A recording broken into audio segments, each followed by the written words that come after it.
Hi, everyone, and welcome again to another episode of Gaudium et Spes 22.com Podbean podcast and YouTube video.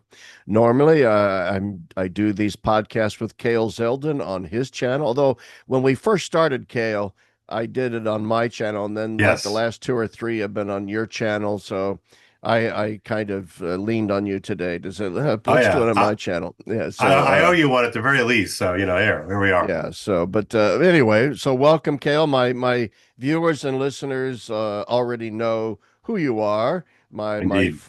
f- my sort of social media friend, Kale Zelden, who we've Yeah. almost met in person, but never have Yes. quite met in person. But I do feel like I've known you It. for years or Oh something, yeah. For sure. For you know. sure. And so there we go. And Kale is a bit. I always like talking to Kale because and don't blush, but you're a bit of a Renaissance man intellectually, and you're very literate and you've kissed the Blarney Stone, so you can talk some talk. So I was, and we should mention and we should plug that you do have a Substack, the I Underneath, which do. is very very good, and Thank you. I should do a better job of reposting them when I read them. I think, well, that's really good, and then I don't think to repost them Well, somewhere. please go And ahead. I oh, do. I try to do one kind of premium a week and one freebie a week, just to try yeah, to lure people into my underground lair. yeah. I'm such a selfish jerk. I have all these friends who have podcasts and blogs, and I never really share them liberally as people share my stuff, and that only goes to show what a self-absorbed nincompoop that I am. Yeah. I Uh, think we all suffer from that a little bit, Larry. So please, it's quite all right. yeah. All right. So anyway, this is an impromptu podcast today. It was not on the docket. I have another Yeah. one coming up on Wednesday, just to plug it with author Nathaniel Blake, who has Nice. written a book which I'm very much interested in talking about, called Victims of the Revolution: How Sexual Liberation Hurts Us All. And it's Oh. the new book by Ignatius Press. I've been doing a lot of podcasts on Ignatius Press authors lately, and it's Well, really a great book. So, my well, I viewers should and check it listeners out. I'm, can, I like to follow exactly. That's a right in my wheelhouse. So, yes, okay. But anyway, the reason why we're doing this podcast today is because, the doo-doo has hit the fan with regard mm, to Traditionis Custodes and the yeah, limitations imposed by Pope Francis on the traditional Latin Mass community. And it's sort of the issue has been resurrected yeah, controversially by the veteran Rome-based journalist Diane Montagna, who I met once in Rome a yeah. couple years ago. Very, very nice person. She leans trad. Mm, I do believe she attends a traditional Latin Mass, but in her reporting, uh, she indicated that she had seen leaked documents. Who leaked them, she does not say. Obviously, she's protecting her sources. of course, Leaked yeah. documents from the Vatican, which are in essence the summary of the survey of bishops that Pope Francis engaged in 2020 to gauge their response to their opinions about Pope Benedict's motu proprio Summorum Pontificum, that allowed any priest to say the traditional Latin Mass without the express permission of their bishop or religious superior.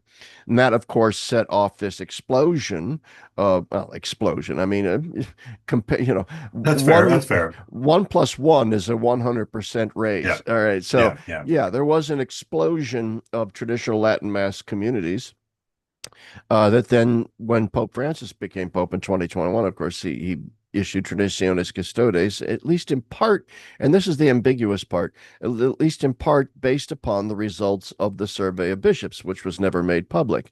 Well, that was the The, story, right? That that was the that's the story. official story. Yeah. Right. And so Diane Montagna publishes this summary, which seems on the surface to indicate that a majority of bishops did not have a problem with Summorum Pontificum or the Latin Mass communities at all. There were probably some that did, but the majority did not. And Right. so that called into question implied the implied sort of rationale for Traditionis Custodes, because the Pope did say, I'm writing this in response to, what the bishops have said to me. But then there's all these caveats, right? Gustanoia at the DDF says, well, it's not based on the surveys. It's on, and the Vatican press office dude, Bruni, comes out and says, well, there Right. were other documents and there were other sources and so on and so forth. But come on, there was clearly an attempt through silence at least, to imply that Traditionis Custodes was a pastoral response to this massive pastoral problem. Anyway, your thoughts Yeah, on and I think that's an important, this idea that it was a massive problem. And if you look at the words of TC, there are a number, one learns to tune one's ear to PR speak. And, you know, there's a certain way uh, both people who love the Jesuits and don't love the Jesuits will often talk about the ways, the sophisticated as a sophist, sophisticated ways in which Jesuits can often employ language as a way of obscuring things they want to obscure and revealing things that they want to reveal. But on the plain surface of it, the language passes the sort of the initial sniff test. And my, hearing of the language, I think, is just really important. I believe that Pope Francis used a word something like, this survey occasioned the implementation of this. What is it? A motu proprio officially? Is yeah, it that was what a the? motu proprio, yes. Yeah, occasioned, necessitated, but occasioned the need, the pastoral need to promulgate this Right. Traditionis Custodes. And Larry, just I think for the purposes of the audience, what did Traditionis Custodes actually do? Like, what were the action items there? Well, there were several. I mean, the first thing it did was that, I mean, Pope Francis specifically says, I'm hereby abrogating Right. all of the norms and rules of Summorum Pontificum, and I'm Okay. replacing them with this. So that's the first thing. Permission given to priests to say the Latin Mass without approval of the bishop is out the window, Yeah. gone. All right. Furthermore, the Pope then imposes further restrictions on the bishops themselves. Remember, before Summorum, and under John Paul had granted this famous indult, it was called, Right. where Right. he allowed bishops to make the decisions within their dioceses, about whether or not to allow the traditional Latin Mass to take place. Benedict then liberalized that into, well, any priest. Well, now, in a sense, both of the indult and summorum are Right. both Right. out the window, Right. because now Pope Francis comes forward and says a newly ordained priest, for example, who wants to say the Latin Mass has to get permission from Rome in Right. order to say that, some committee in Rome. I don't know what it Now, is. why is that But such a big deal, Larry? That an individual priest can't go through his bishop, but must go all the way up the chain, so to speak, Well, for a very simple reason, it takes longer. Number two, it disappears into anonymity. I mean, you send because of the something, bureaucracy type yeah, you thing. send Or something to an overseas Vatican bureaucracy, famous for its Byzantine ways, its yes, yes, inefficiencies, its yeah, insecurities. I mean, its inefficiencies. Maybe its insecurities. And the fact is, I mean, is anybody, for example, who's had a marriage case sent off to Rome, and you sit and you sit and you sit and you sit and you wait, or a laicization case, and you sit and you sit and you wait and you wait, and there's no. So that's a big deal, because in some ways it's a roadblock established that I think was meant to simply discourage, to sure, say, okay, you're going to have to send this into the circular file of some Vatican bureaucrat. All right. And good luck getting a response. right, And it's more impersonal. When you're dealing yeah, with your bishop, you can call hey, to the bishop's yep, secretary, hey, so and so, hey, Father so and so. I need a meeting with the bishop to talk about this Latin Mass thing.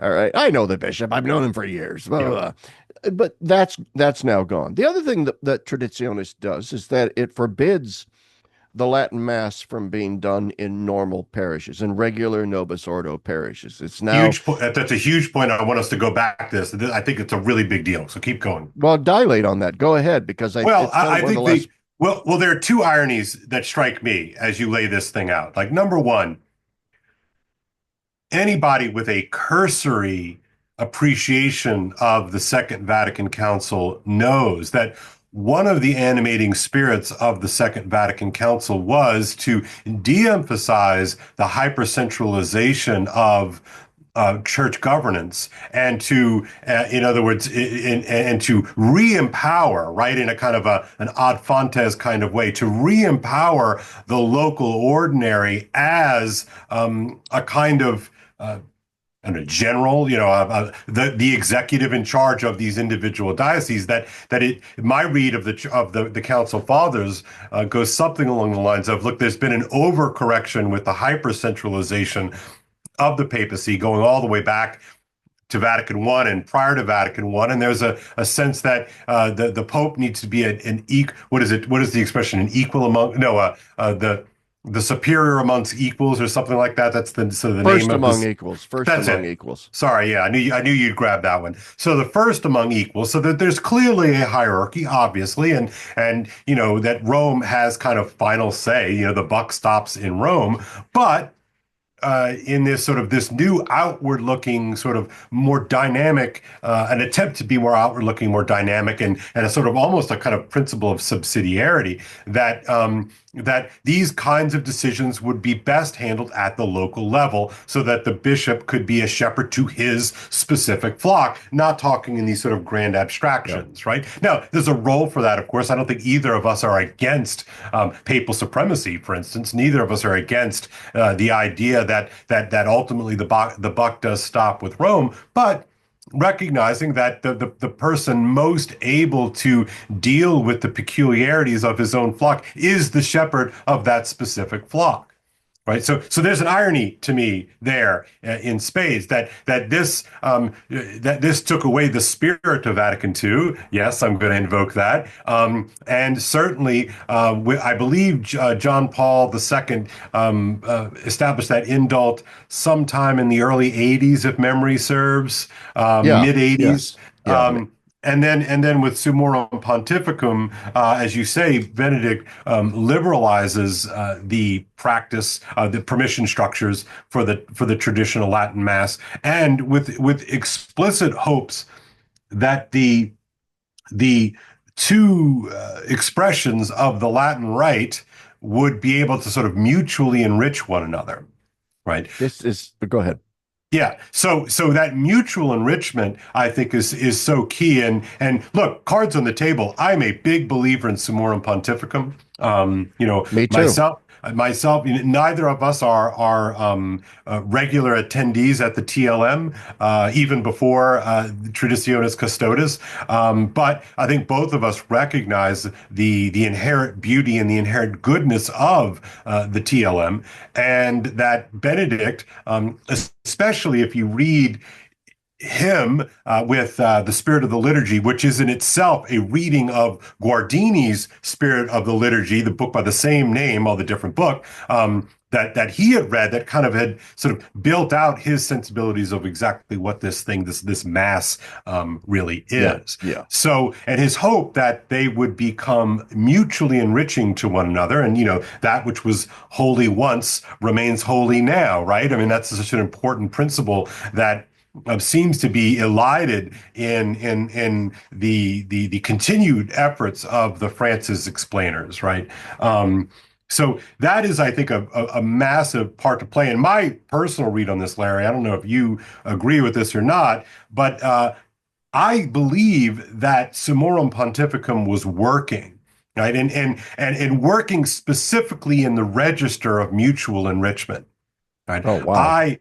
I genuinely believe that the Latin Mass was being enriched by the Novus Ordo, and significantly, the Novus Ordo was being enriched by the flowering on a small scale, right, Larry? I mean, if you're looking at the numbers here, it's still microscopically small.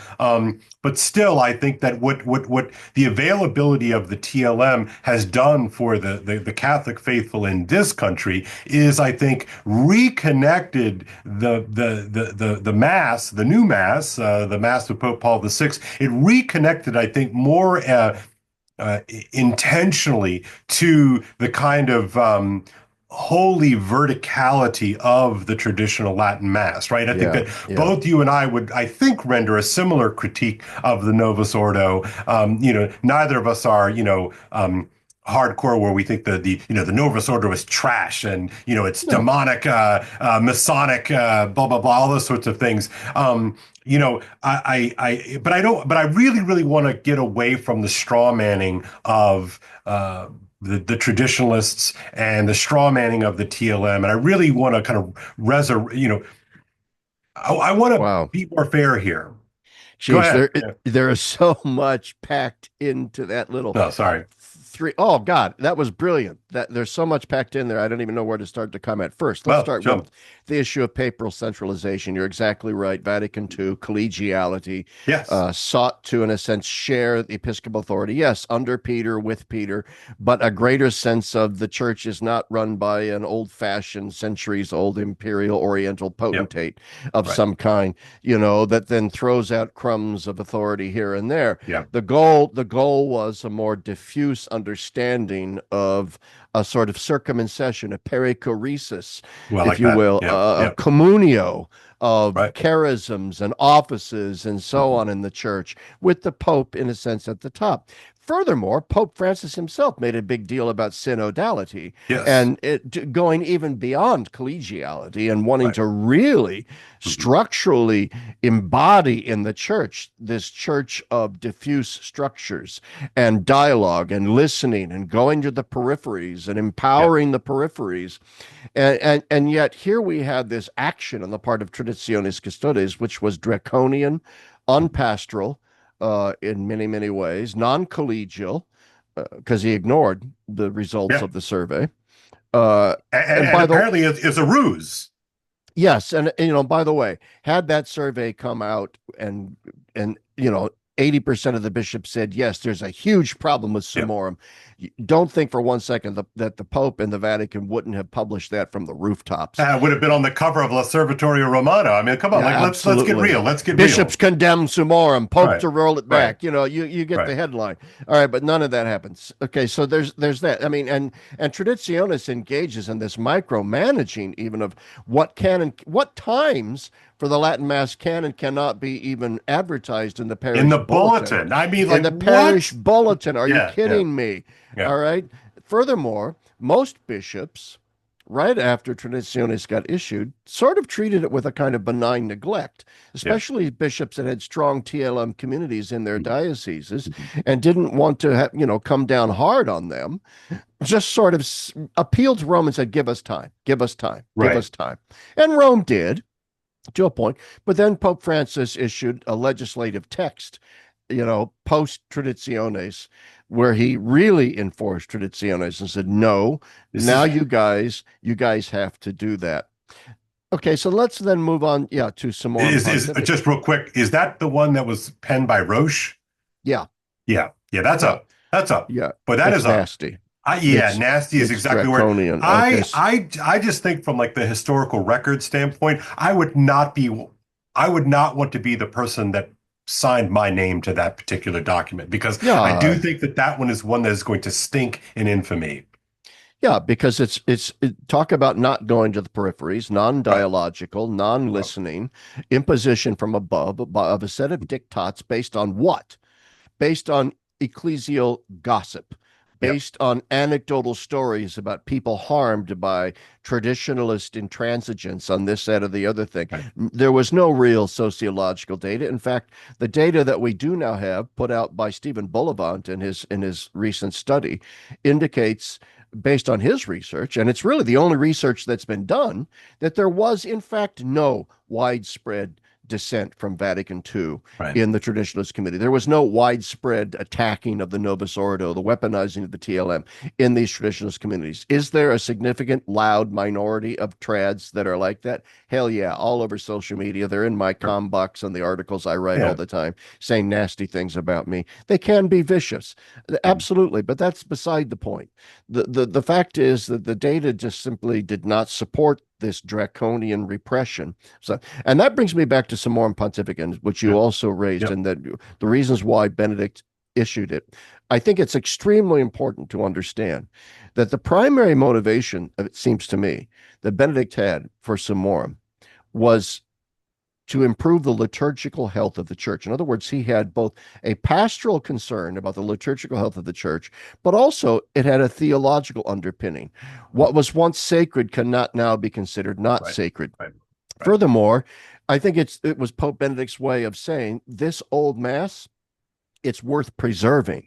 Yeah. There's a patrimony there that's worth preserving. And in preserving it, perhaps we can cross fertilize the Novus Ordo, spur on the reform of the reform, and get on with it. And the reason why that's important is because it's often said that, well, it was said by Pope Francis himself that the reason why Summorum was issued was that it was simply a concession to those older nostalgic people who longed No, for no, the no. old mass, and so the kindly Pope Benedict let them have their thing. Sadly, He got it's now sapped. been, He got fooled by those, yeah, yeah. those tricksy trads. Yeah, the tricksy is very tricksy. That's Master right. is That's right. master Yeah. is so tricksy. All Right. right. Yeah, Right. and so that's why I'm issuing Traditionis, because I'm fully in accord with Pope Benedict and his pastoral aims, but sadly they've been betrayed and so forth. And yet that is just that's flat out. I'm not going to say it, but it's Well, look, wrong. this is what That I'll say. is an This, empirically false statement on the right. part of the Pope.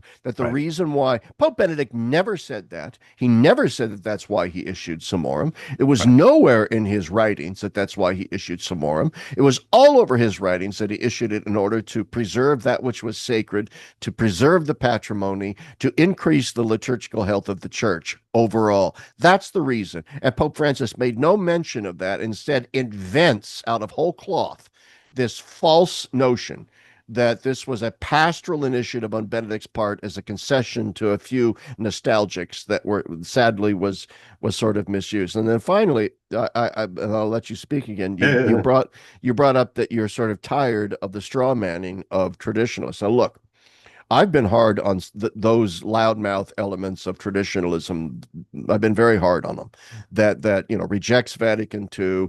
See, but I'm going to argue that has been done on purpose, specifically for people like you and George and other people. But anyway, go ahead.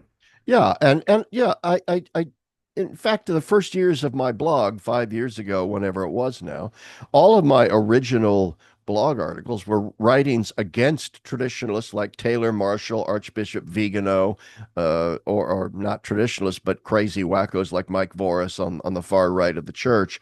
And so, yeah, I take a back seat to nobody and being very aware of the theological problems of some elements of the trad community. Nevertheless, why am I sympathetic to the trad cause? Because it doesn't represent the majority of them. It Right, doesn't. right, Okay. These are simply a few loudmouth jerks. Okay. And it doesn't represent the majority. And therefore, part of this ongoing narrative that justifies tradition, you see it on the part of pro Francis apologists all right. over X today, because I had a post in X today. All of a couple of the major apologists, Andrew Lakutis, Mike Lewis, have come out of the woodwork to say, you have to understand all of these massive pastoral Yes, problems yes, and yes. Yeah, distortions created by the trads.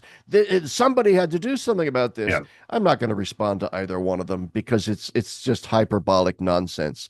The trad movement was an extreme minority, and even in that minority, it was a minority of people that made a lot of noise against the Novus Ordo and Vatican II.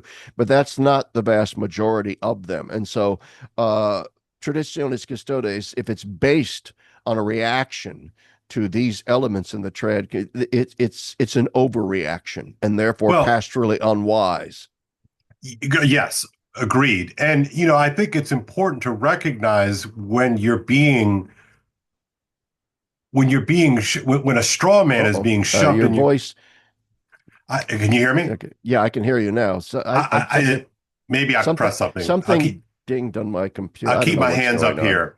But it's saying Anyway, I it's can't. being recorded, so we're fine. Yeah, So I yeah. think it's important for us to recognize when a straw man is being shoved in our face and down our throats. Okay, so that's that's my first point on this.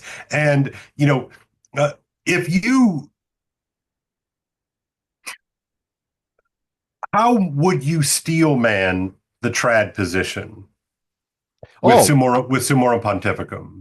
I'm glad you asked that because it goes to the question of dialoguing with peripheries, reaching out to peripheries. In this sense, that instead of coming down hard on those recalcitrant, let's put it that way, Yeah, elements within the Trad Committee, recalcitrant to Vatican II and its reforms, instead of coming down hard on that, take a step back and understand why it is these people are the way they are. right. Try to figure out what is their dissatisfaction with the current state of the church that has caused them to flee to the Latin Mass. Okay, why are they saying these things? What's wrong? And I would point out, you're correct. Summorum Pontificum was working so long as Benedict was Pope, because there was this broad sense that, okay, we've been allowed this now. And even though we're sort of dissatisfied with larger elements of the church, we have at least been granted this little enclave of Yeah. our own. But then Pope Francis comes along with his crazy sort of meanderings, let's put it that way, theological meander, and he red pills these people, and he radicalizes them. It's no accident that as soon, within 2 or 3 years of the Francis papacy, you see the more radical elements of the rad trad movement red pilled people. Go back and look at Taylor Marshall. When Yeah. Taylor Marshall first started his podcast during the Benedict, he was all Vatican II, St. Thomas He was Aquinas. a Benedict normie. I mean, he really was a Benedict He normie. was.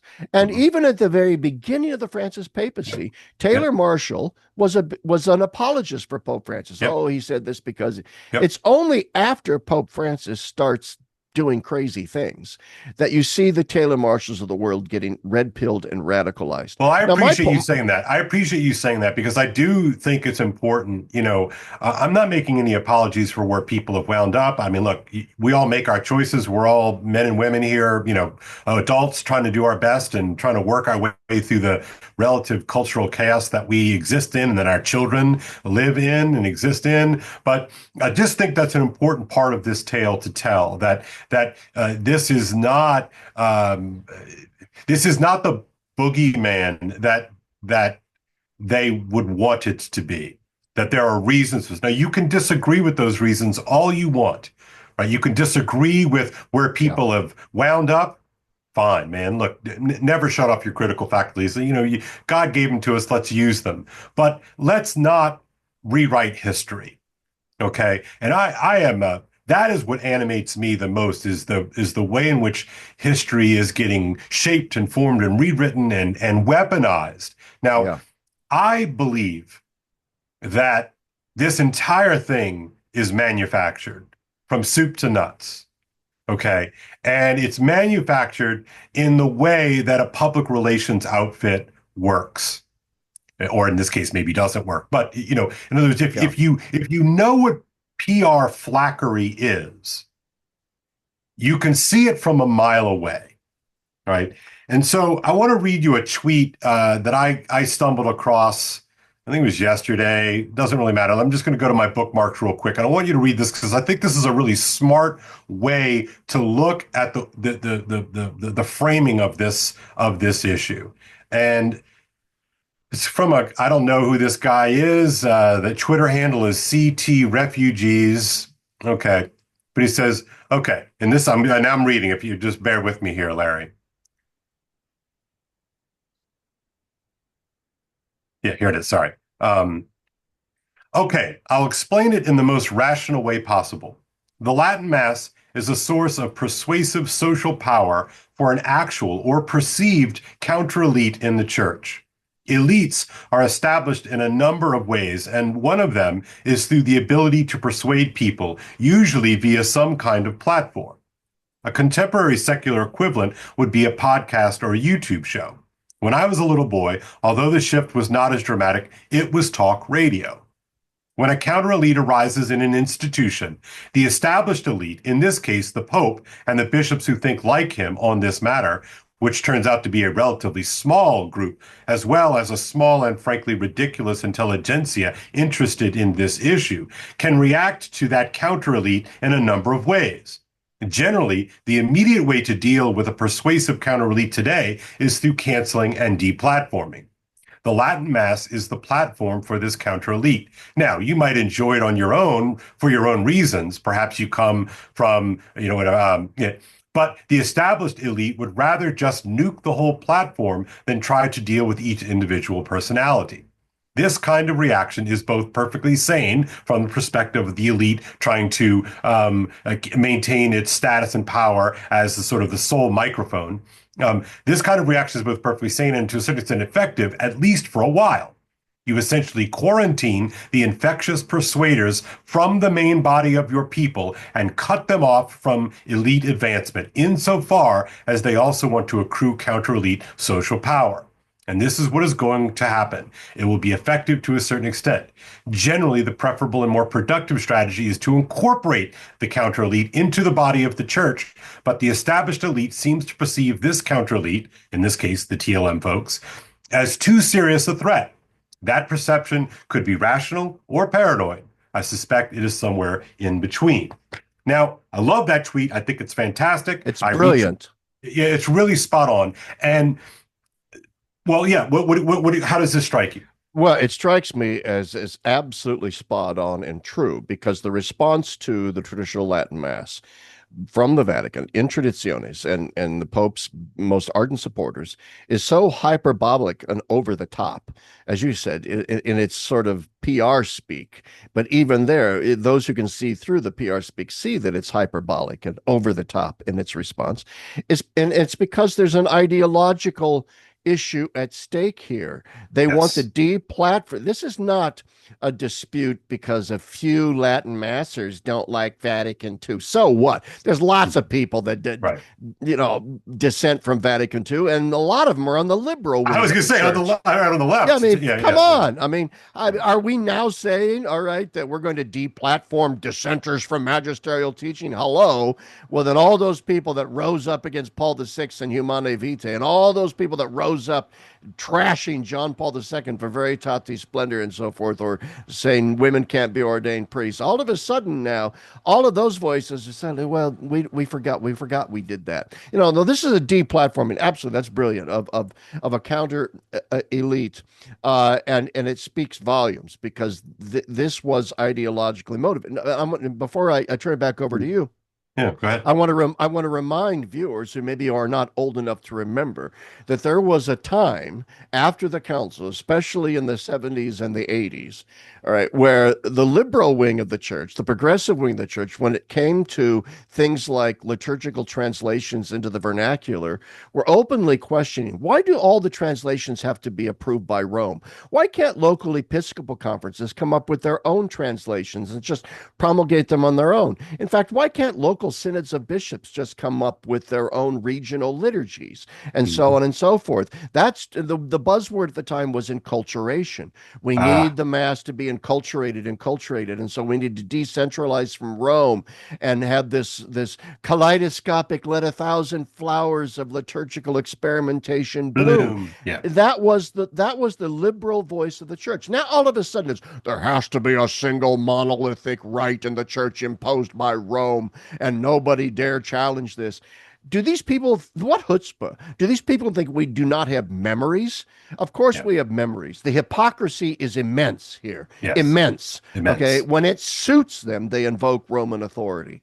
Right. And in this case, that's all it is. It's a raw act of Roman authority based on the straw manning and demonizing of entire segments of the church. And as I said before, and I'll turn it back over to you, there's no attempt is made to understand the discontent. Look, I attend an Anglican ordinary liturgy. I get emails all the time from people saying, who go to Novus Ordo parishes. I go to Novus Ordo, but I'm not really satisfied with my parish liturgy. I sure wish there was an ordinary liturgy Yep. near us, but there isn't. And there's Yep. no traditional Latin mass near us, but there isn't. I go to our church is in Scranton, Pennsylvania. Not too far from the ordinariate church is a Melkite church. Tons of Novus Ordo Catholics have now migrated to the Melkite Church because they love the liturgy. There's a traditional Latin Mass in the area as well, and lots of people have Yep. gone there. All right. The fact of the matter is they voted, and we're not just talking about rubes and nitwits. We're talking about, you know, people of deep Catholic sensibilities, of Right. PhDs, Right. and Right. not right wing nut jobs. People Right. who are simply seeking out because they're thirsty for it liturgical depth and profundity. And you go to Right. your local Novus Ordo parish, and it's still singing St. Louis Jesuit crap. Still, still, still. Still with an off-key cantor bellowing out the responsorial psalm like a braying mule, in tonalities that nobody can repeat, and everybody just wants to get the hell out of there as fast as they can. Right. The most well-attended mass at my local Novus Ordo parish is a 7:30 a.m. mass on Sunday morning. And why is that? There's no Right. music. Exactly. Then it's jammed. The parking lot is jammed. All right. Yeah. Nobody And this wants to is go. this is Go the ahead. true thing. This is the true thing, Larry, that those people do not want to face. Okay? That as generally experienced, the mass in this country is lame. It's just lame. And more than lame, it's annoying. And look, I used to make jokes when I was a younger man, like, oh, it's tough going to mass is an occasion for sin. Ha ha ha ha ha. But Yeah. like, yeah, like that. This is what we get. And so, what nobody wants to face, those that are all pro TC, anti Summorum Pontificum, what they don't want to face is the pathetic nature of what most people get at their local territorial parish. Yeah, so then rather than see what's what I'm talking about, the non-pastoral nature of Traditionis, Right. non-reaching out to the peripheries, no attempt is made to understand the dissatisfaction. None. There is simply this presumption there's nothing wrong with the practice of the Novus Ordo in our parishes. Nothing. So you either sign into this or get out of Dodge. Instead, the pastoral response should have been come and talk. Let's have instead of Yeah. a synod on synodality, let's have a synod on the liturgy and have Now, can all you imagine, voices. Larry? Can you imagine? Well, it would be crazy. I would not recommend it, but I'm just being sort of cheeky here. But the No, point but is, I think it should if have we're happened. if we're going to have all these synods on all these other things, synod on the Amazon, synod on Right. the youth, synod on Right. synods, meetings on meetings. All Mhm. right, let's have a synod to deal with this deeply, deeply metastasized, festering cancer within the church. It's not a liturgy war; it's a liturgy wound. Yeah. There Yeah. is a wound in the heart of the church in her liturgy that the church authorities refuse to acknowledge and refuse to listen to. And instead And they double down. Pope Francis, exactly, instead of responding to that and issuing a motu proprio on let's reform the Novus Ordo and make it better. Let's look into what's wrong here. Let's get it going. No, he Mhm. just says nothing wrong there. You other people shut up. It was Right. just awful. So this is my new hot take. Let's see what you think of it in keeping with what we're talking about here. Claim. Traditionis Custodes has nothing to do with trads and has nothing to do with the TLM. Period. Yeah. What it has to do is that it is the far-flung expression of a much deeper, more profound fight over the soul of the church. And trads are the most convenient boogeyman you could possibly invoke. That's right. I agree completely with that. While acknowledging that there are toxic elements. But hold up. But so what do? Pick a fight with a group of people that nobody likes, That's right? right. Pick a That's fight right. with somebody that nobody likes, right? Because That's good right. old fashioned conservatives don't like the trads, and good old fashioned progressives don't like the trads. So then, if we accept that, again, I'm working it out loud as we speak here. What then is it really about? You What? know, it, it you know Yeah. it. In other words, what if my claim is that it's not about the traditional Latin Mass. It's not about trads. What is it ultimately about? I think that ultimately, and I think you're onto something very important here. Ultimately, it's about legitimating Yeah. the move of the church in the direction of progressive understandings of the church's role in the world.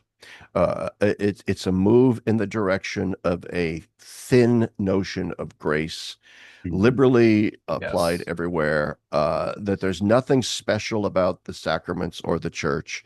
The Sacrament church, factories. yeah, Sacrament factories. exactly. It's all a part, and as evidence of that, I have an article hopefully coming out soon, Catholic World Report, and it's about this a double standard, as I see it in the church. And the double standard is a double standard of no enemies to the left of me, only enemies Yes. to the right of me. Yes. Okay. Yes. And so you see all of these pro Francis apologists coming out, like Andrew Lakutis, Mike Lewis, saying things like, you have to understand all these issues in the trads and that thoroughly legitimate. Okay, fine. Let's stipulate. Let's just Exactly. stipulate Yeah. that Yeah. that's right. What about James Martin? And I Yeah. point this out. What about his outreach ministry to homosexuals that clearly is undermined? Well, he does. He's very clever. He doesn't explicitly deny church teaching. Doesn't, but that's not the same as accepting it. Furthermore, everything he does in his ministry is about doing something, normalizing Yep. homosexual sex acts within the church. Now, trust me here, I'm going somewhere with this. All Yeah. Go right. ahead. And okay, now there are toxic elements towards the faith in the gay subculture. No doubt about it. Anybody that's been to a pride parade, I've been to a pride parade. Yeah. The amount of anti-Catholic symbolism It's that front is and center, Larry. it's It's front and demonic. center. Yeah. It Yeah. borders on, if not is, demonic in the blasphemy, caricaturing of the church, ridiculing of the church. That is not simply a periphery of the gay pride movement. It is constitutive of Yeah. a deeply entrenched ideology that is a quasi-religious counter-religion to Christianity as such. And everybody knows that. Okay. Mhm. Furthermore, young people that are impressionable and vulnerable, that are confused about their sexuality, that maybe have same-sex attractions and so forth, Mhm. get Mhm. exposed to James Martin's ministry and then conclude, I am now green-lighted to get involved in this gay subculture. I am now green-lighted to get involved in the LGBTQ movement. And what's swept under the rug is how toxic that is, how deadly that is. The anti-trad people and apologists for Francis are constantly pointing out, I know all of these ex-trads who have been wounded by the trad movement, and this is being swept under the rug by the trad movement. How many wounded ex-trads there are? How many wounded people are there in amongst Catholics who have joined into the gay subculture? All right, tons of them, tons. I know them. I know them personally. I can Yep. tell personal Yep. stories that would curl your toenails. Mhm. All right. And yet there is just a deafening silence from James Martin about this as he continues to mainstream and normalize homosexuality within the church. What is the church's response? Well, let's make him a voting member of the Synod and Synodality while not making Courage International a voting member. Let's give James Martin a photo op. Let's give James Martin a Vatican job. All right. Let's champion James Martin all over the place. So this is what irritates trads, right? And this is what irritates me. This is what red pills people. And you say, Yep. what's up with this? What is up is there is this strong constituency in the church for the past 60 years that has been utterly trampled upon and ignored by the church. Those who simply want to desperately cling to some semblance of the tradition, who are trashed at every turn. I was in seminary, damn it, in the late 70s and Exactly. 80s.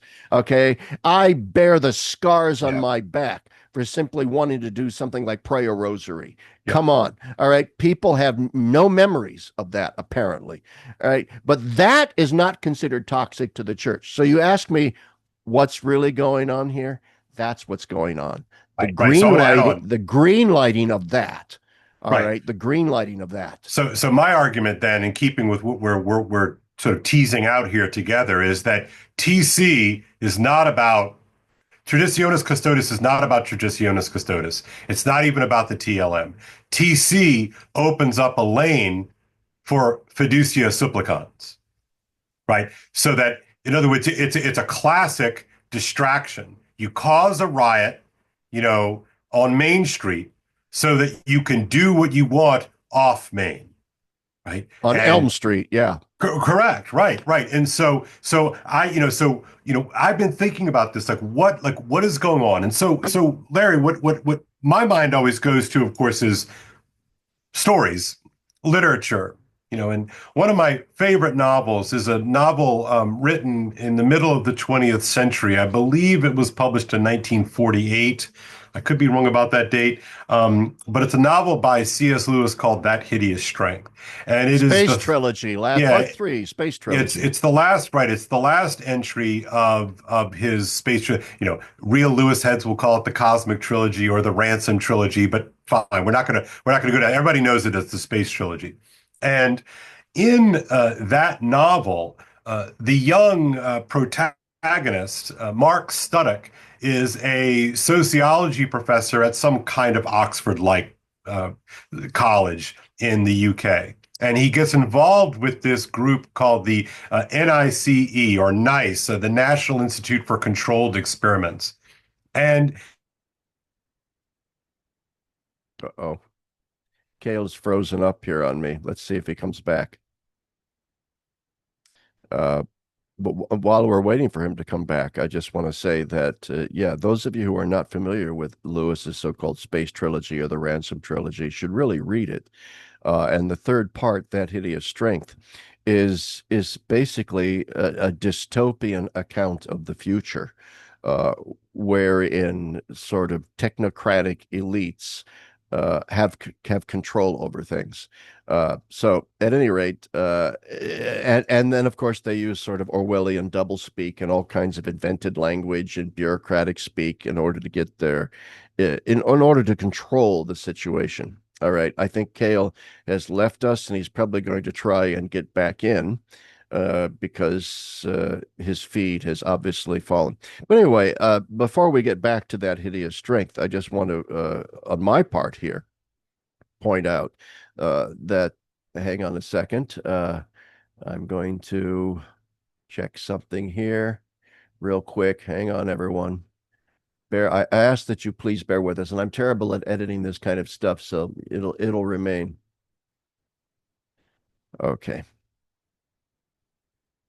So I just got a text message from Kale, and he says that his computer went down, crashed, and so he's rebooting his computer. And as you all well know, who've rebooted a computer, it maybe takes like 5 minutes or so. I don't know what kind of computer he has, but I want to continue on with my comments about the non-pastoral nature of Traditionis Custodes because I think this is an important point. Anybody knows me knows that I am not in any way, shape, or form sympathetic with the greater trad movement and its critiques of Vatican II.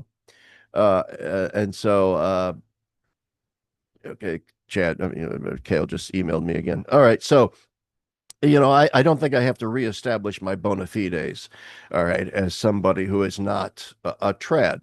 And therefore, I think there are a lot of people like me. I think of my friend George Weigel, for example. He's not a trad, and yet he thinks Traditionis Custodes was a draconian overreaction to the situation on the ground. So I just want to repeat, where is the synodalism? Where is the reaching out to the peripheries? Where is the listening to those on the margins? And these are wounded people. These are people on the margins. These are people that have been hurt and harmed, not just by all the wackiness of the post-Vatican II church, but by the toxicity of our culture. And this is something that has to be brought out even more clearly. And it is something, ironically, that even Pope Francis spoke about all the time, about how, in many ways, our modern culture is so toxic to the faith, so many elements that drag us down and so forth. And when people are in that culture, all right, and they sense that there's something missing, something gone from their lives, they're in a spiritual desert and they're seeking the gospel. Okay, they want transcendence, they want the supernatural. They go to their local parish, all right, and they're not fed. They're not fed by the banal and very, very dull and liturgically awful liturgy that they come across, and so they seek out something else. And when they seek it out, all right, they're slapped down. And with regard to this questing after the supernatural, which is what I think a lot of people are seeking in their liturgies. The brother of Leonardo Boff, a guy named Clovis Boff, If you know, Leonardo Boff was one of the leading liberation theologians. Well, Clovis Boff has now come out with a book in which he says that the demise of Catholicism in Latin America, with so many Catholics flying off to Pentecostal groups and evangelical groups, or just leaving the faith altogether, has a great deal to do with the fact that the church embraced a purely horizontal understanding of the church's mission as simply social justice, social justice, social justice. Forgot the supernatural orientations of the church and forgot that people quest and thirst after the supernatural. And therefore, Catholics then gravitated off into Christian groups that gave them a more immediate experience of the supernatural. I mean, a lot of them are gravitating off towards charismatic movements in evangelicalism, Pentecostalism, because let's face it, rightly or wrongly, those groups accentuate a direct and immediate experience of the supernatural, of the Holy Spirit. And this is what millions and millions and millions of people in today's world are seeking.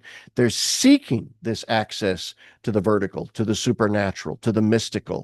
All right. And the mystical element is really important here. Like I said, I have many friends that go to the Melkite liturgy. All right. And what they're seeking is that mysticism. And Kale is back.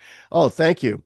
You Okay. know, I'm so sorry. That never you know, happens. I felt like an anchor man just now. Killing time.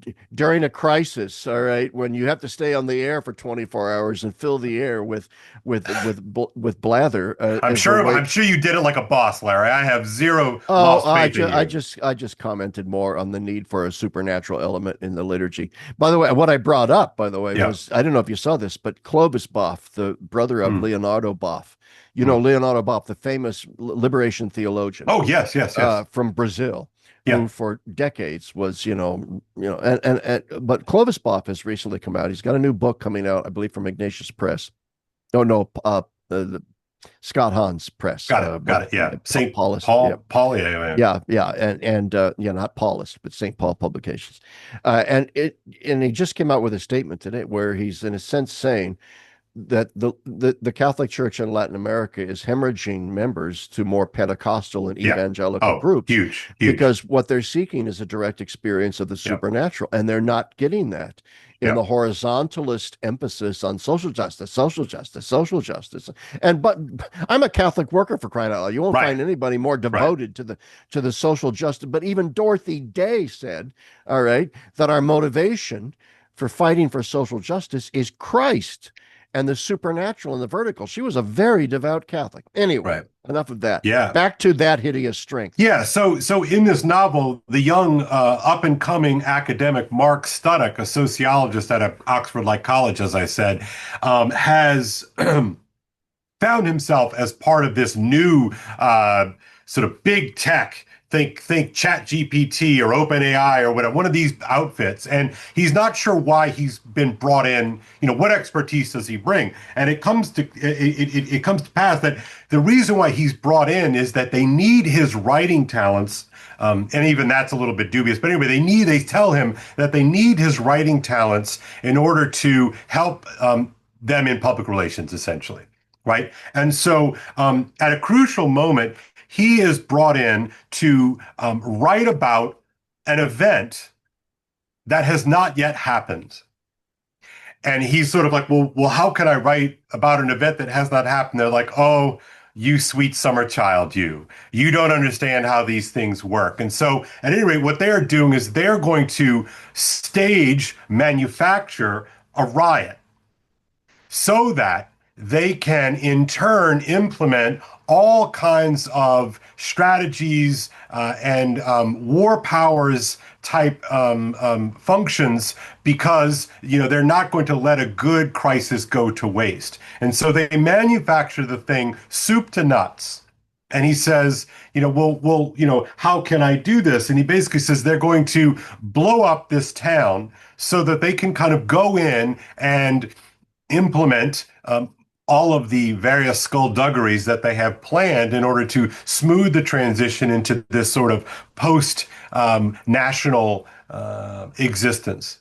And and I wrote down a couple of quotations, and if you're interested, it's on around page 125 of That Hideous Strength. And they tell him, you'll never get the powers we want at Edgestow until the government declares that a state of emergency exists there. And then Mark says, but how are we to write it tonight if the thing doesn't even happen until tomorrow at the earliest? And then Barry Hardcastle counters, you'll never manage publicity that way, Mark. You simply don't need to wait for a thing to happen before you tell the story of it. And when Montagna's report came out, that very much indicates that the occasion upon which Traditionis Custodes was promulgated was because, the bishops just basically said, I needed to do this, that ideological bulwarks have been instituted or allowed to happen under the guise of the traditional Latin Mass. These are dangerous ideologues, and we need to act and act swiftly for the good of the church, right? That's essentially, what we're talking about. And my sense of this, right? And so what Mark does is he writes a high level article for the smart newspapers, like the New York Times, and then he writes one for the New York Post, because they recognize that it's not the ideology per se that they want. They want the power. They want to be able to sort of refashion the governing structures that will suit their cryptic, nefarious, but unseen ends, right? And so my sense here, Larry, is that the trads have always been an easy mark, you know, and as soon and the trads behaved exactly how Pope Francis's crew wanted them to act. Because how many times have we heard in the last 48 hours? And this proves Pope Francis's wisdom that he had to issue Traditionis Custodes. See, look how nasty they all are. Right? I mean, over and over and over and over again. That's Yeah. the PR flackery that we've been treated to. So the trads play their predictable role. They're cantankerous with their pushback. But this plays right into the regime's preordained prerogatives, right? And so it's always, see, look how they're acting. This is why it needed to be done. Look what you made me do, Larry. So Indeed. what is it? Yes. Yeah. Like what is it exactly? And so that's why I genuinely believe it. So the novel plays out. Of course, this is illegal malfeasance. This is criminal activity. It's a lie. And Yeah. and It I is a just I lie. gotta tell you, I just And then people are like, oh, Kale, are you surprised? Like, no, I'm not surprised. I suspected that it was not entirely above board, but to really see it and to contemplate. Larry, I don't have an historical comparison for a deliberate and willful lie on the part of the papacy. To I don't deliberately know. seed a Yeah. lie in order to get what you want. And again, it's like metaphysics just doesn't even matter, right? Just you gotta break some eggs to make that damn omelet. And I gotta tell you, Yeah. that is just utterly disgusting to me. And I think people should be positively outraged. And I would love for a bishop or two to just say, man, that's kind of bad. Like, Yeah. Yeah. what else were we lied to about? Well, how Yeah. else were we gaslit in the last 13 years? I think too, you're putting your finger on why it is that certain outspoken bishops on the conservative wing Mhm. have been summarily deposed from their office. Even though I'm not a huge fan of Bishop Strickland, not a huge fan at all. But Uh, you see, it doesn't matter, right? I mean, there my was, point is, it doesn't matter, yeah, it doesn't. And there was that bishop in Puerto Rico who was right? deposed Yep, without due process simply because he refused to send his men to a gay-infested regional yep, seminary. All yep, right, and and so that was done in order to send precisely this message. To answer your question of why more bishops don't speak out, because they know they're going to get their legs broken if they do. That's why they don't speak out. But some of them need to have a little more courage yeah. I was uh, just going to say, not and exactly speak a out. I mean, profiling courage. where all of a sudden now I mean, everybody is just silent. It does appear that let's not say that the Pope lied to us. I mean, let's set that aside for a second, even though I think you're probably right about that. Let's just say at least the Pope was being a bit deceptive. Yeah. That the Okay. that the Pope was playing, as you started out with tonight, this Jesuitical game of saying something without saying something and not Yeah. saying something by saying something. All right, and that there's more there than meets the eye, and so there was a game being played at the very least. Where is the Episcopal response to that in a more collegial synodal church? To speak back to Peter, as Paul did to Peter's face at the Right. Council of Jerusalem over the circumcision party. Okay, where is the bishop to stand up and say, Holy Father, I think you are wrong about this, Right. and here's Right. why. Right. And, the Strickland's mistake was he read that letter from somebody who said that the Pope Francis was a usurper or something or other. Strickland didn't agree necessarily with the letter, Right. but he read it, okay, Yeah. with Yeah. a Yeah. Yeah. certain Yeah. approval. You don't do stuff like that. Yeah. All Yeah. right, it's like bull in a china shop. But anyway, Yeah. I want to come back to this vertical dimension of the liturgy and your point about what's really going on here. What's the ideology at work here? Right. Not only is the traditional Latin Mass being opposed, but on this issue of verticality and reverence and transcendence and so forth, if you look at like now in Charlotte, North Carolina, and Detroit, Michigan, Detroit. Yeah.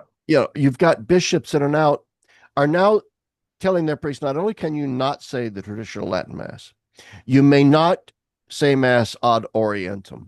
You may not introduce altar rails into your church. Okay. And to my response to Amazing. that would Amazing. be ad orientem. Let's just stick with that. For millennia, the church worshipped with the priest in an ad orientem posture. Millennia. Yep. Yep. But now all of a sudden, this is considered the gateway drug to some sort of trad madness. Right. All right. Right. So, we have to put that down, all in the name of this liturgical uniform. We have to have uniform liturgical practice. Meanwhile, just down the street, there's Father Skippy Toes and his Yep. Pride Mass that, Yep. with liturgical dancers and people crowding the sanctuary and every rubric on the face of the earth is violated. That's okay. And that's what we're talking about here. Right. And No enemies to the left of me, right. only enemies to the right of me. Why is that? What's Right. that about? Right. And again, for the guys in the back row, the trads are not the problem. Full stop. They're not the problem. If No. we're just looking at this in like raw numbers, stop it. Stop it. The people that I know, some of whom are in my family, they just want to go to a reverent mass. And I know people are going to go, oh, reverend, reverend. They just want to go to a mass in which, at the very least, the priest believes that what he's doing at that altar is not stagecraft, right? That's right. It is the sacrifice of the mass. And at the elevation, at the consecration, that is the body and blood, soul and divinity of our Lord and Savior Jesus Christ. And if you go to a kind of rank and file suburban parish, I know that's sort of become our boogeyman, but it's a real thing, Larry. You and I both know this. Yeah. How many people in the congregation look at, as you say, Father Skippy Toes, and say, oh, yeah, that guy believes in the supernatural reality of what's Yeah. happening at the altar? Yeah. That's Right. right. And why do my family members and my friends who are TLM goers, why do they care about this? Number one, they want to become holy and they want to get to heaven and they want as many of their loved ones to get to heaven as possible. Right. You and I are not, salivating at the mouth on massa damnata. That is such a boogeyman. Right? Yeah. What they want is that they want that experience for their own spiritual edification, and they want some kind of bulwark for their children, for God's sakes. That's what they care about. And so all these people saying, see what Pope Francis did, he had to do it because all those trads are nasty. That is gross. It's totally and utterly disgusting. It's also a sinful practice of demonization. Yeah. It's a sinful practice of scapegoating. I mean, Rene Girard would have, if he were still A alive, would field, have a field day. a field day with the scapegoating of trads in all of this. And you have to ask the question, what are they so afraid of? For example, what to go back to the example of the priest who wants to pray ad orientem in Yeah. Detroit and has been told not to. Right. let's say that he goes back to the bishop, and I don't know the bishop's name. He goes back to the bishop. Your eminence. I fully understand your concerns. So I'm only going to do the ad orientem liturgy at one of the Sunday liturgies. Yeah, All right. the others will be versus populum, just like before. But I want to experiment a little bit here with, some of my flock, some Yeah, of my people find this to be really a wonderful liturgical experience, a sense of reverence, and so on. Why couldn't the bishop allow that? He can't. He can't, because if you allow it, then you're admitting that camel's nose under the tent. right. My local Novus Ordo That's parish, good. That's good. I had a pastor there that I did like. He wanted to reintroduce the previous pastor had eliminated bells at the consecration, Yep. and he had eliminated the paten. Yep. Because so many people were receiving in the hand anyway, he said. Yeah. But also, he said that it's because the paten over exaggerates, the fact, of crumbs that might fall. And he Yeah. said, the Well, fact is, it's only the body of Christ so long as it has the form of bread. These microparticles are no longer in the form of bread, and they're okay. Let's stipulate that that's a sound theological argument. Nevertheless, having the patent there underscores a sense of reverence, a right. sense that what you are receiving is so sacred, so unbelievably holy, all right, that we want to protect it from falling onto the ground Right.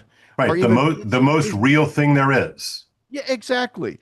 So you remove all of these sorts of little sacramental elements in the liturgy that all of them speak towards reverence and the high, lofty, supernatural nature of what's taking place. You get rid of them all, and then you wonder why people walk out the door in Right. boredom. Right. Right. And I have to ask, we should bring a little puppet for the Bishop Martin in Charlotte and the Bishop in Detroit. But like I want to ask these fellows, you know, what do you think you're accomplishing, number one? But number two, have you ever read Sacrosanctum Concilium? I mean, like really, Larry. I mean, Yeah, you know, you and I know this because you and I have actually read the document.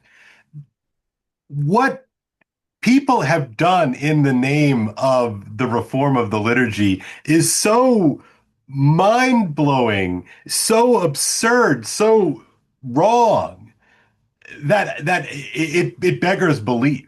I mean, I beg your audience here, go read Sacrosanctum Concilium. It's not a terribly long document.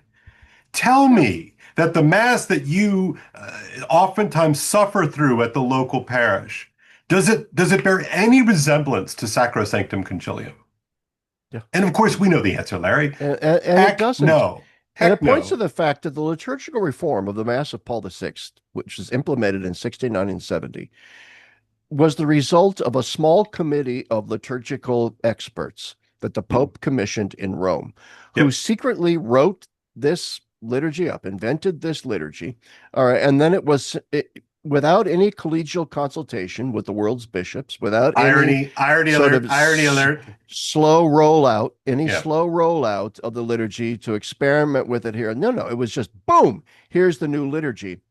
All right. And it was absolutely radically different than the liturgy that came before. And it was imposed from above. Now we're told that those who didn't like the manner in which it was imposed are simply spoiled brat malcontents who just Right. need to get on board the ship.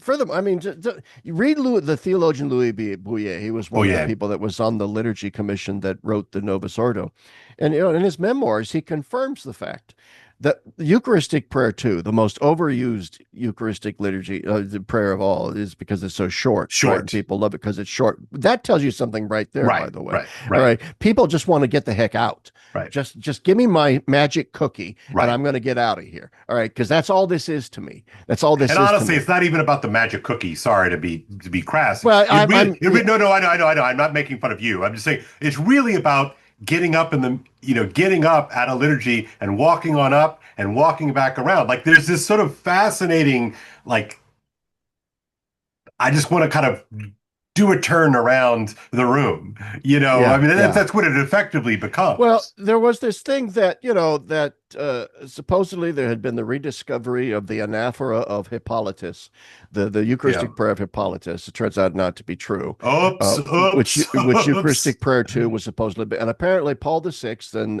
others wanted that short Eucharistic prayer, which was supposedly of patristic origin. So Louis Bouillet and a colleague gets the message from Bugnini at the last sort of second. The Pope wants that Eucharistic prayer on his desk within like 6 hours, 8 hours, whatever it was, short notice. So literally, Bouillet in his memoirs points out he went to a cafe in Trastevere, and he and his colleagues sat down over a few hours and wrote out Eucharistic prayer too. And then that evening went to the Vatican. They said approved. All right. Now, I'm not saying this in order to be overly critical, but to make a point about how people just assume that the new liturgy was developed out of these deep and A profound. rich maturation and study and no, Yeah, no, it no. wasn't. I'm like you. Okay. I support the Novus Ordo. It's a valid liturgy. I attended it most of my life. I've seen it done. I'm teetering, my friend. I'm teetering, but please go ahead. Well, but the fact is, I know, I know. I have been in parishes where the Novus Ordo was celebrated magnificently, Yeah, yeah, yeah. Same. beautifully. Trained choir, Gregorian chant, bells and smells, Yep. incense, deep reverence, great homilies, all the sort of beautiful ornamentation in the church, the priest showing great respect for the Eucharistic elements, and so on and so on. I've seen it done enough times that way to know that it can be done, and it can even get better. So my comments here about how the Novus Ordo was developed isn't meant to, in a sense, undermine the legitimacy of the Novus Ordo, but to point simply out. Go back to Pope Benedict. It could use some tinkering. Yeah, All right. yeah. It was rushed and it was imposed. We need something new. We need it now. All right. Can't the church just sort of step back and say, okay, there's a lot of people that aren't satisfied with it. And quite frankly, even I, Pope Benedict, can see that there's issues with it. Yeah. So why not? Right. Why can't we reform it? Why Okay. can't we look So, at it? okay. Why can't we do something with it? Why Great, is it great. sacrosanct, set in Right. stone? If the old mass isn't sacrosanct and set in Right. stone, Right. why is the Novus Right. Ordo sacrosanct and set in stone? So again, so I'm going to ask the question, why? Like really, what is at stake, Larry? I mean, come on. What is at stake? I mean, I'm It, asking the question yeah. genuinely. Well, I it's mean, what is at stake are that you nailed it. Differing views of the church, yeah. differing ecclesiologies. Yeah. And Uh, let's remember, before people jump on in the com box right now, the people who talked about it being a new church first, it was not the trads. The that's people right. who were talking about it as a new church, as a whole different thing, were the progressives, right? It was the Bologna folks. It was the Concilium folks, right? Oh yeah, Not, so they said it first. And so yeah. when you lose your crap because the trads are saying it's a whole different church, they weren't the ones who said that first, people. Yeah, the people over at the National Catholic Reporter and other plaplaces like that that have suddenly now discovered the inner ultramontanist within. Yeah. Once again, use the word chutzpah. Do they Yeah. think we don't have memories? Do Right. we not remember the decades and decades and decades where the National Catholic Reporter trashed Paul VI, trashed John Paul II, trashed Pope Benedict routinely every week? Columns by people like Hans Kung and Richard McBrien, who Oh refused to God, call, for Richard. Oh my example, God, Richard. Hans Kung refused to call Pope John Paul Pope John, but kept referring to him simply as Wojtyła, Yeah, of course. Wojtyła, Wojtyła. And Mhm. Hans Kung, in the pages of the National Catholic Reporter, accused Wojtyła of simply being a ham-fisted actor who Yep. didn't really understand what was really needed in the church. People think we don't have memories. Right. We But here's do. the You're problem. right. The But here's new the problem, church. Larry. To your point, most people don't have memories, right? No. And this is like sort of, I feel like one of my mission as of late is to try to sort of that's why I had my mom on, a couple of weeks back. I had Amy Wellborn on. We have these conversations. It's like both the sort of again, the trads, it's really not about the trads, right? But what's really going on is that nobody has a memory of these things, right? And so there's there's a scramble to claim the narrative, right? And I know it might sound a little bit postmodernist of me to kind of go here, but what really is at stake, because look, history is it's real, number one, but there's also an element that it's inherently interpretable, and to write a good history means you have to omit things, right? And so what I'm just begging people here, your audience, my audience, I'm begging people, don't settle for this manufactured narrative. There are way more things going on here. And these convenient Pope splainers who are going to sort of, crow from the mountaintop and, oh, ideologues, and it's those nasty trads. They're using them as boogeymen.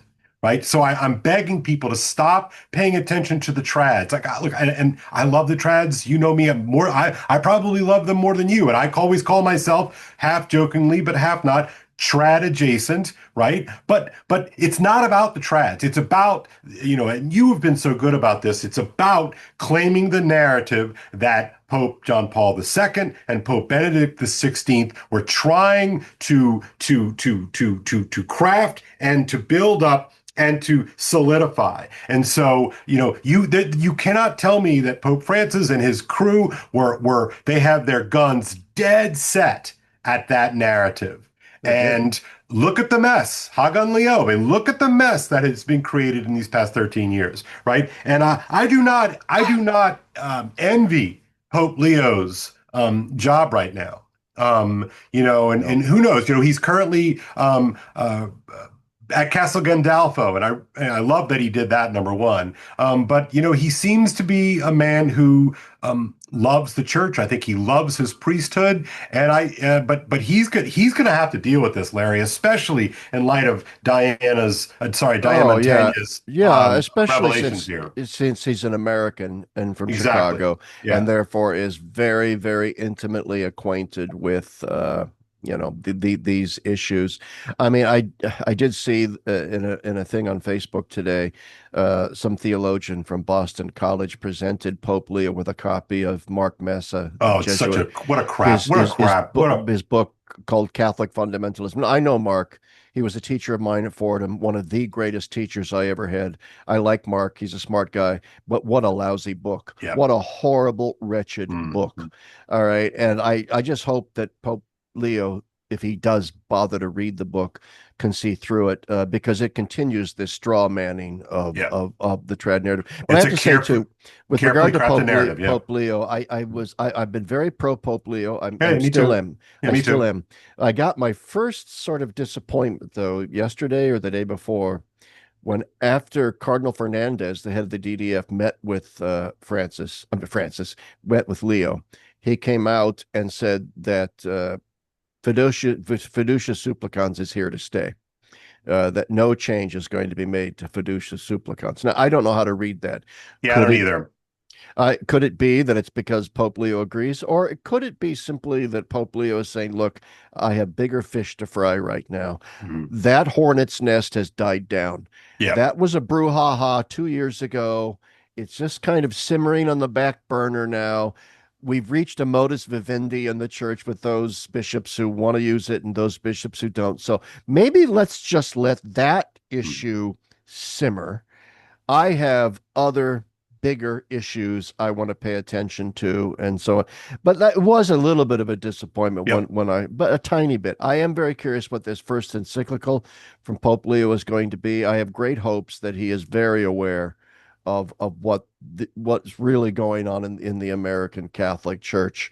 I like Pope Leo very much. Mm. And I'm going to say this. Somebody said Mm. to me today, so it's not original to me, but I can't say who, that in some ways Pope Leo may turn out to be the best thing that ever happened to the Pope Francis papacy in this regard, precisely because Pope Leo is his own man, and he's Mhm. not a Benedict the 17th, and he's not a Mhm. Francis the Second. Mhm. What he will do is he will take the best elements of JP2 and Benedict, and he will use them to, in a sense, to highlight and Yeah. accentuate the Yeah. best elements of Pope Yeah. Francis. He'll ignore what was bad in the Francis papacy, accentuate what was good, carry forward with what was, and there were good things in the Francis papacy. All right. And so he will carry those forward. So it could turn out to be the best thing to happen to the legacy of Pope Francis, that Pope Leo, in a sense, cleans up the mess that Pope Francis created. Maybe so. I don't know. I mean, I'm hopeful as you are. I think that the fall is going to be pretty consequential for all of you Pope watchers out there. I think the fall is going to be a pretty big deal, or late summer, however you want to score this. But I think September, October. I think it's going to be a pretty big deal as he starts to make his his Yeah. appointments and those sorts of things. But I just think it's important that folks not fall for this narrative warfare. The fog of war is one thing, but what we've lived through is the fog machine of warfare in the church. Yeah, yeah, And I really think that what Montaigne has sort of opened up here is a pretty deep and disturbing revelation. And I really hope that look, I'm on team truth, and I think the truth needs to come out. And you know whatever the truth is. And I hope that we are given the courtesy and the charity to be able to experience the truth, because these crises that we can see all around us, which are not just church crises, right? These are, civilizational level crises. It would just be really helpful to have a robust, faithful, forward-looking, yeah. properly conservative, properly progressive church when we are facing all of these civilizational level potential catastrophes. So that's Oh, my big thing. absolutely. And I'll end with this too, that in order for the church to move forward in a healthy way, it has to stop being a church of secrets. Yeah, Satan lives yeah, in our secrets. yeah, I have an yeah. article coming out soon in Oof. Jade Henrich's What We Need Now Substack. Yeah, And it's essentially about this entire brouhaha over Traditionis, reignited by Diane Montagna, would never have happened, never, if the church didn't live in secrets. yeah, If there had been utter transparency on the part of Pope Francis when he issued Traditionis about what he was basing it upon, and he had released the results of the survey. What's he afraid of? Just yeah, release. You can redact yeah. the names of particular Right, bishops right. and just do a sort of statistical analysis of this Yeah. opinions. These were the. Well, why didn't we get that? Furthermore, would the sex abuse crisis have happened if it weren't a church of secrets, a church? And that's probably even more than the liturgy conflict. The sex abuse crisis has done more damage to the church than anything, and Oh. it's the direct result of a church of secrets. And to me, synodalism means a transparent church. Mm, More than anything, you can have a synodal church if it's a transparent church. And mhm. that's what we don't have right now is Yeah. transparency. And I hope Pope Leo changes that. Yeah, here. I'm with you on that. That's exactly right. All right. Okay. So we've been at this now for about an hour and 25, hour and a That's good. half, That's good. That's a something like good. that. A Sorry little, for the bug out glitch in the middle of it, people. well, what Larry, I I'm sorry apologize. for, all my viewers know that I'm a complete Luddite and I don't edit things and I don't have Ah, a person that edits for me. I tried editing a video once and so butchered it up that it yeah, was irretrievable. yeah. All the flaws and warts of the podcast will be there and they will But remain. but that's how people know this is real, Larry. You and I are not AI. We're the real thing. So That's right. Sure as hell or not. And I'm yeah. not hallucinating. Anyway, All right, brother. Be well. all right. All right. Thanks everyone for Yeah. listening. And thanks, Kale, once again. Bye now.